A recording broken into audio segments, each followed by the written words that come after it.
I just had to turn my fan off to record this video because I want to get crisp audio, right? I want to get crisp audio, but it's so hot, so hot, so hot. Oh, I know what we'll call this off. Let's talk about lockdown.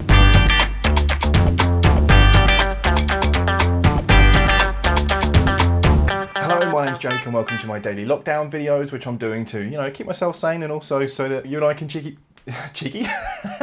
that I can keep each other company. So you and I can keep each other company, which I hope you've been enjoying. Like I've said, this is going to stop at 100 days. We're coming to the end of it now. So I thought, why not return to the roots of this whole thing and actually talk about the lockdown? Because that's been a while, isn't it? Talking about the actual quarantine that we're all stuck in, that we've all been stuck indoors with, that made me start these daily videos.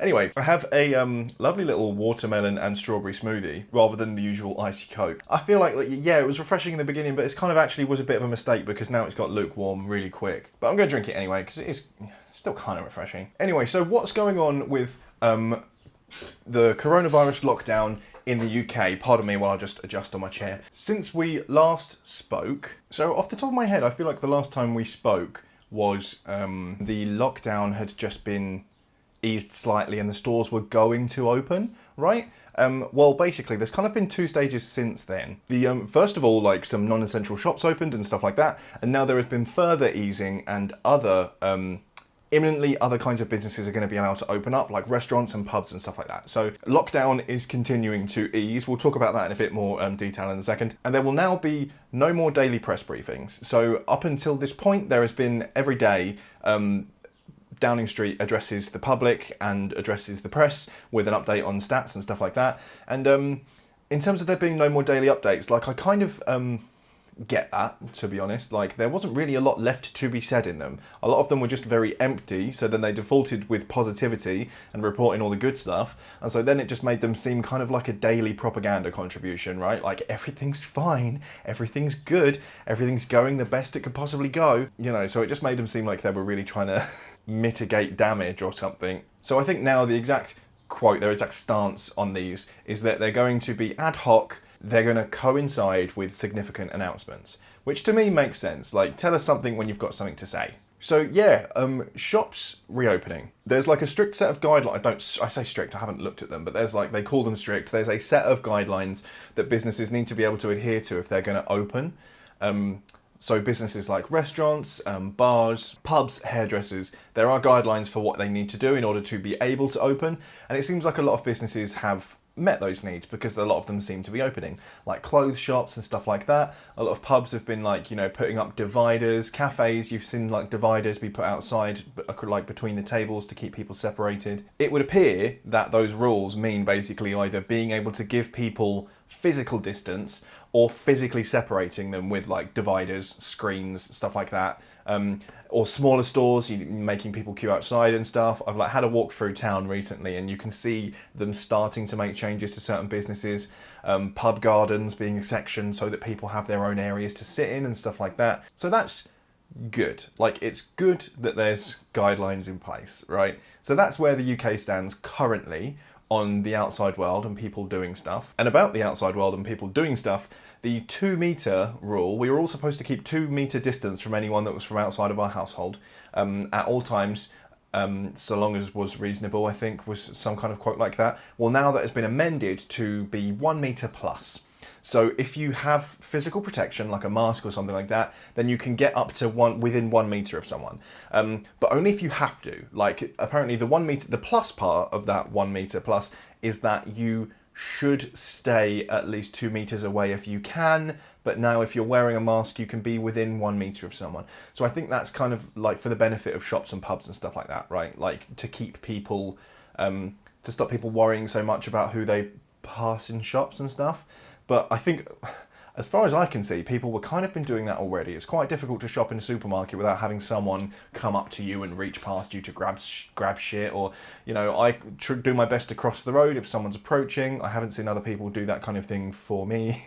People just walk past like this close to you if they can. Staycation sites and also other touristy kind of things like museums, cinemas, theatres, stuff like that. They've all been invited to reopen too. Staycations are kind of being pushed, actually, is giving you a chance to get out and away. but in the UK. Ah, poet. But it's all, you know, there all has to be these measures in place that keep things sensible. The thing is with 1 metre plus is I think that makes it very difficult for a lot of businesses to be able to offer the services they did before, right? Take, for instance, the town I live in, there's a lot of little cafes, there's a lot of little coffee shops. You're going to massively reduce their potential customers per hour by telling them what they have to do and keeping people apart. Because you've told them they can open, they can't get furlough money, right? Like, that could be wrong. Please don't quote me on that. I am not an expert. I am speculating. But if the government isn't making your business close, one assumes you can't claim furlough pay.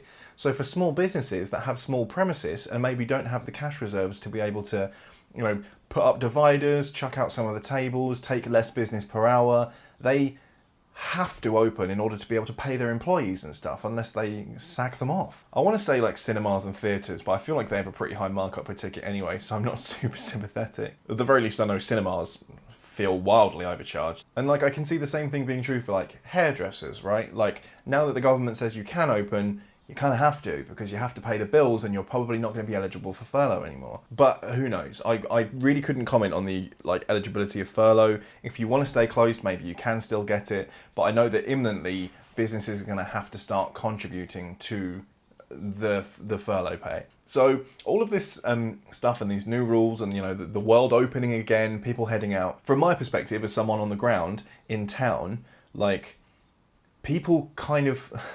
I went for a walk through a local park the other day, and it was just almost, I want to say, shoulder to shoulder with large groups of people sitting on the grass enjoying the sunshine and stuff. And I can't begrudge people needing to get out of like pokey flats or anything like that, but it just really much, no one was wearing any masks. It very much felt like a normal summer's day. It felt like any day plucked out of the summer last year.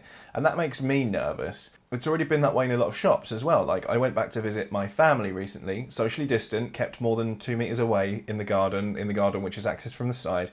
And I saw my family for Father's Day, and then I went to a shop nearby. Now, they live in quite a residential estate, and I went to the Tesco there, and people were looking at me strangely for having a mask on. I was queuing outside with everyone else, but they were like almost queuing back to back, and no one was wearing a mask or anything like that. I just think that maybe there is a certain amount of the British public that think that this is now like, it's done, it's over. Like, you know, oh, now we can go out, we can get within 1 metre of each other. I think that 1 metre rule as well is like, now you can visit other people's houses, you can go into other people's homes, so long as you're not like touching them, on them, whatever else.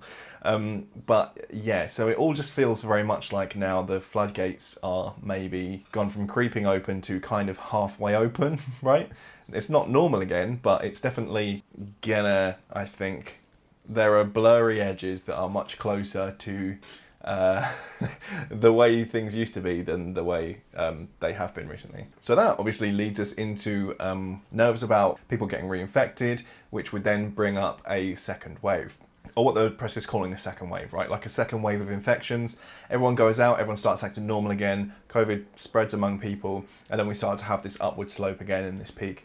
But one of the 5 points, I think I might have mentioned them in my last video, like the 5-point plan that the Conservative government had to make sure that, you know, we won't progress unless these 5 points are being met. One of them, I think the last one, was that they were there was no risk of a second peak. So one assumes that the government hopefully doesn't think there's going to be a second peak, which is nice.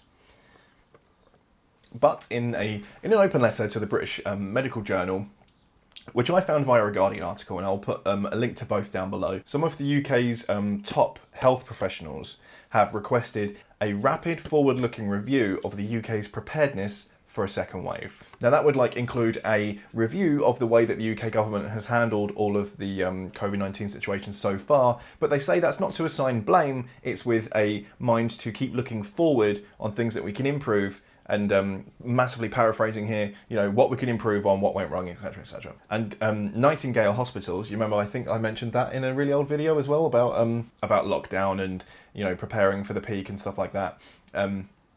Apparently those Nightingale hospitals, those temporary hospitals, they're all staying open and they're on standby just in case a second peak comes. So I personally, I'm largely still not going out where possible.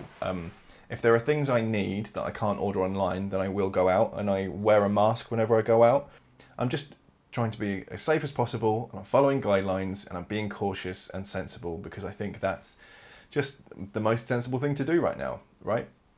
I'm happy to keep sort of, keeping myself a little bit quarantined in the immediate future, because it's really not affecting me too poorly. I leave the house if I really need something, and other than that, I stay here, and sometimes I see friends in the garden. And that's kind of been my life for, well, not the friends part hasn't been my life for a while, but like the rest of it has been my life for a while. And if that doesn't change any point in the near future, then I'm fine with that. I'm fine with that, and I'm gonna do what's best to keep myself safe. And I think that's kind of it. Like, I really don't. That's kind of the update on the way that the UK's kind of lockdown situation is right now. I don't know what to say, and I don't know how to wrap up. Okay, bye.